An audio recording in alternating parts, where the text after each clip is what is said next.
27 first downs, 175 rushing yards. The Aggies sacked Tyler Van Dyke 0 times, only 3 tackles for loss, and our defense held them to a measly 17 points.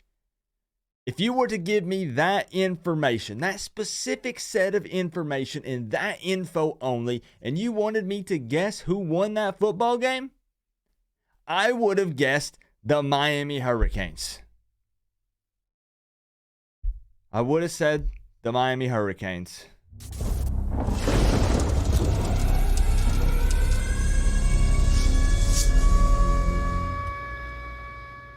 What's going on, Canes fans? It's never fun to make these post-game react videos after a loss, but your boy Coop always shows his face. I never run and hide. We've been doing this for 6 years, y'all. So no, I'm not going to just disappear and not make a video about this. But I will say your boy Coop is getting roasted right now on Twitter by FSU fans, Aggie fans, and even some Miami fans. And you know, what can I say?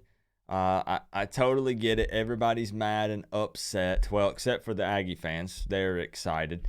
But it is what it is. Miami loses to Texas A&M 17-9 in College Station in a game that was 100% winnable in my opinion. We were given every opportunity to come back in this game, but the stage was just too big.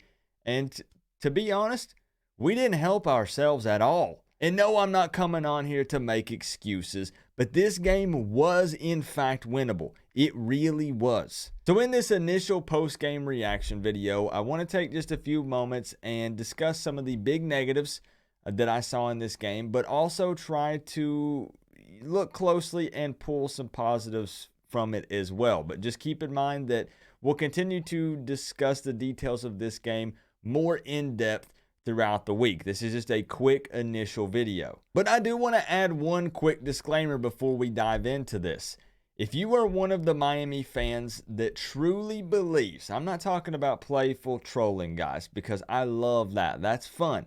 But if you are one of the Miami fans that just firmly, truly believes that I did in fact jinx this game because I put out the diss track. I'm talking to Miami fans that are like, we would have won this if Coop would not have put out that diss track. To you, to those people, please seek mental help. I mean, let's be real. Let's call a spade and call it how we see it. Stop using me or anything else as a scapegoat. Stop making excuses for these losses. What the reality of the situation is and what it comes down to is the coaching staff and players need to be better on game day, and I fully understand that they want to be. They're working hard to be, and they're trying to be. And the thing is it's year one in the Mario Cristobal era. We could make a ton of excuses, right? And I'm not here to do that. So anyways, let's talk about this game, and I'm going to go ahead and just hit you with a quick question in this video. Are you happy with Josh Gaddis's play calling in this game? Yes or no? And I want you to ignore the fact that it was a loss. I know that's hard to do, but are you happy with his play calling? Just a simple yes or no. And it's sort of a loaded question in my opinion, at least for me personally, and I'll tell you why. I see what he's trying to do, and I do see some potential there, and sometimes it does work. At the same time, however, my issue is that I don't think that it necessarily suits Tyler Van Dyke very well. I talked about this leading up to this game that, you know, I feel like this Josh Gaddis offense does not allow TBD to flourish. And a lot of Canes fans hit me back and said, you know, it's okay, Coop. Gaddis is just, you know, keeping it close to his chest. We're not opening up the full playbook in the first 2 weeks. We're saving it for Texas A&M.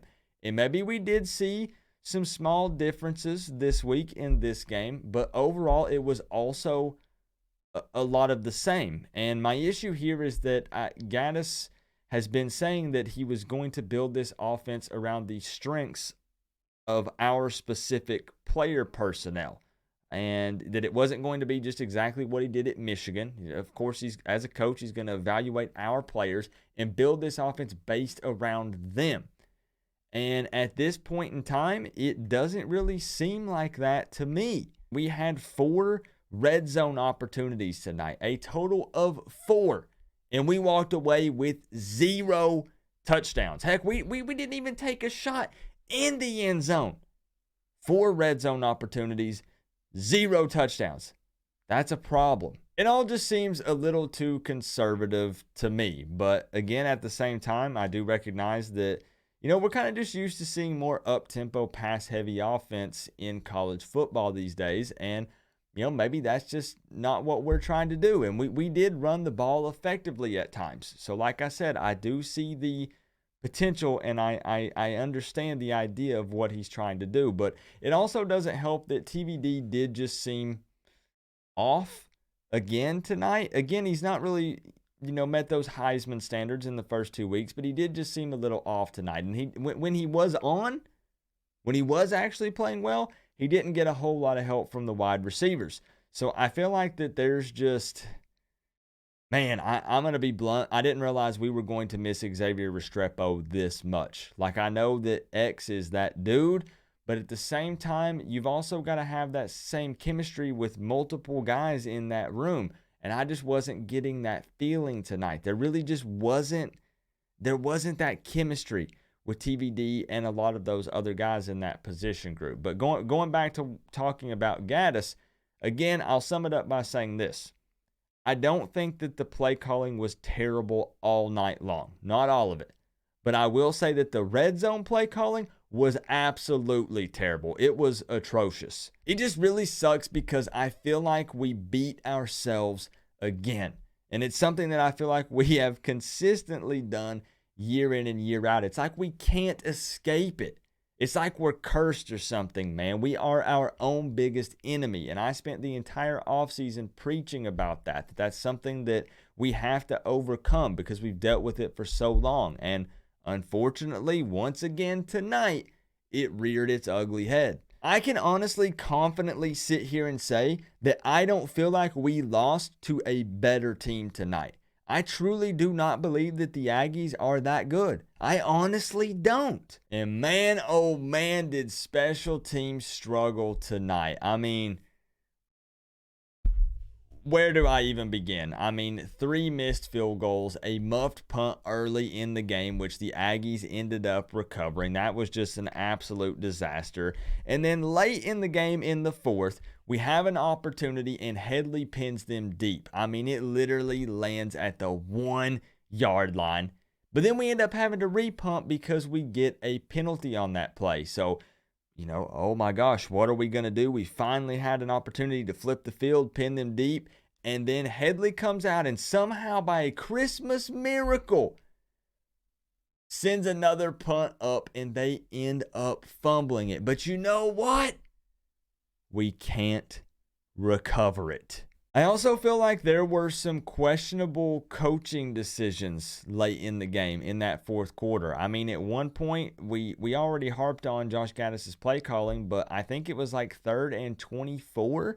And I don't know if there just was no separation with the wide receivers or what happened, but, Tyler Van Dyke decides to tuck the ball and run it instead of, at least taking some type of shot trying to make something happen. Now, I get that you do have to be careful, right? So you don't want to force something and guarantee a turnover. But again, then we ended up punting on that drive anyway. So it wasn't even 4-down territory. We were down 8 points. There was like 4 minutes or less left in the game. Defense had been overall playing pretty well. So I can see possibly wanting to put the D back on the field, try to get a 3 and out. But just some questionable clock management, questionable play calling. Like I'm not really following the approach there late in the game. And maybe if I go back and rewatch this thing, right, when I'm not live, not paying attention to any type of chat, and I just watch it and pay only attention to the game, maybe it'll make more sense. But right now, it's 3:30 in the morning. Your boy Coop should be asleep, but I can't sleep. Right now, I'm still kind of heated about all that went down late in the 4th. But anyways, I'll continue to go on and on because right now I'm heated and the game just wrapped up. So let's try to take a step back for just a moment. Take a deep breath and try to pull some positives from this game. So I actually feel like that the running backs and O-line busted their butts all night long. I don't think that we can deny that Henry Parrish and Knighton ran hard tonight. I actually feel like that they left it all on the field and gave it everything that they had. I am a little surprised, however, that we didn't see more carries for Thad Franklin. He literally had one carry tonight. Why? And I know I already touched on it earlier in the video, but the O-line gave up 0 sacks tonight, and we can't deny the fact that that is definitely an improvement, and that is a big deal. And the defense as a whole did make some costly mistakes tonight, but overall, they balled out. I mean, they did hold the Aggies to 17 points. The D-line was getting pressure on Johnson, and they didn't land a ton of deep shots tonight on our defense. So the defense, honestly, is the only reason why this game didn't get more out of hand because, again, the offense couldn't produce any points. Again, three field goals. 3 field goals. And to wrap it up, I will say this, and a lot of people are going to say this is controversial and I shouldn't add it, but we didn't give up. A lot of the team showed, that fight and that grit. We didn't lay down. I mean, we did continue to try anyways, and that doesn't win you the game. Nobody cares about participation trophies. You either win or you lose. But there were a lot of players, that I saw continuing to fight for yards after the catch or, continue to fight through tackles like with Knighton late in the game whenever he was picking up some of those first downs. So I did see a lot of fight out of the team. So I will say that. It's really frustrating for me, man, for multiple reasons. But it also really sucks because the entire offseason, even just in August, like just literally last month, I sat here and told you guys that this stage would be too big for Miami and we would not win this game. Now, I can actually I'll pop it up somewhere right here on the screen. I had predicted an L for this one. But I did firmly believe after watching more tape and after watching us that this was a winnable game, and it in fact was. It really was. You can sit back, you can make all the jokes you want and poke fun, but this was a winnable game for us, 100%. And we should have won it and we could have won it. But man, I should have went with my brain. Bro, and stuck with that off-season prediction. But man, let's jump over to ESPN.com, take a quick look at the stats from this game, and then we can wrap up this react video. So again, tonight, 27 first downs for the Miami Hurricanes, 5 of 14 on third downs. Once again, just absolutely pitiful in my opinion. I don't care if you want to sit over here and look at Texas A&M and say, well, Coop, they went 4 of 12. We went 5 of 4. I don't care. I'm looking at the Miami Hurricanes, bro. 5 of 14. It's going to be tough to win games with that. 0-1 fourth down efficiency. 392 total yards. 217 of that was passing. Man, 175 was rushing. That puts a smile on my face, bro. Makes me so happy to see that. So freaking happy to see that. But again, we just couldn't get the passing game going, man. Still much more horizontal. No vertical shots. Like where is that receiver, right? Where TBD can just throw up a 50-50 ball and we know that there's a chance he's coming down with it. And again, where's that? It seemed off. The timing seemed off with all of that tonight with the throws between the receivers. I don't know how to put a finger on it, but it was just off, man. It was just off. 7 penalties for 52 yards. Had some big mental mistakes in this one. Some of those were pretty costly. And then, of course, the fumbled punt that the Aggies did recover. Tyler Van Dyke, 21 of 41. We're talking about like a 50% completion percentage. Not good, man. 217 yards. 0 touchdowns. Again, I don't feel like Gaddis is really helping TBD out here. But I'm just saying, we're just looking at the numbers here. Parrish, 16 carries for 85 yards. Knighton, 14 for 77. I got no complaints with those dudes. Absolutely zero complaints. Mallory, 6 receptions for 56 yards. So we got the tight ends a little more involved. We got Arroyo down here, 1 for 29. Keyshawn Smith in that receiver group, leading with Jacoby George. There are 3 receptions for both of them. 42 yards for Keyshawn, 41 for Jacoby. Redding, 3 for 29. Stevenson with the fumble. Defensively, James Williams leading in total tackles. Corey Flagg balled out again, in my opinion. Corey Flagg is coming out and proving a lot of Canes fans wrong, and he played a pretty decent ball game. Again, I'd have to go back and watch it more closely, but I do think that he played all right. We had 3 sacks on the night, 6 tackles for loss. Harvey played pretty decent. He had a sack. Jackson had a sack. It looks like we got Smith and Agude also with half a sack here working together on that one. Again, special teams, man, that's tough. Andy, man, 3 of 5. But it's just tough because we shouldn't have been in that situation anyways, man. That not making excuses. Not making excuses because when your name is called, you got to make those. But that red zone play calling just got us, man. And I'm seeing people saying put in Jake Garcia. I'm seeing people saying if we had Rhett Lashley, we would have won this game by 3+ touchdowns.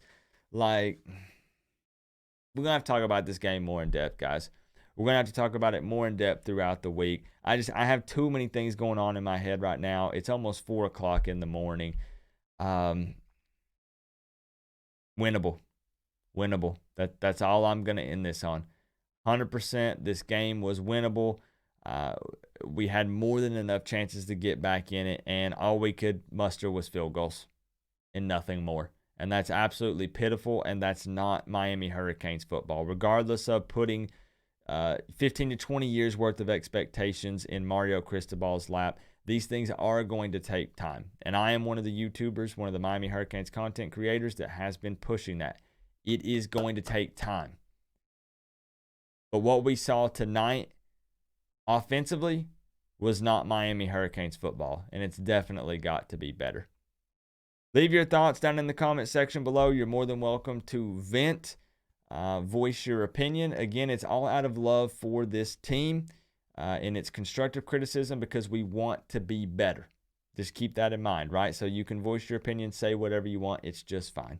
Remember, though, guys, we're all one big happy college football family, but at the end of the day, I got to say, it's still always better when you get to rep the U. Coach Coop, peace out. I'll see y'all in the next one.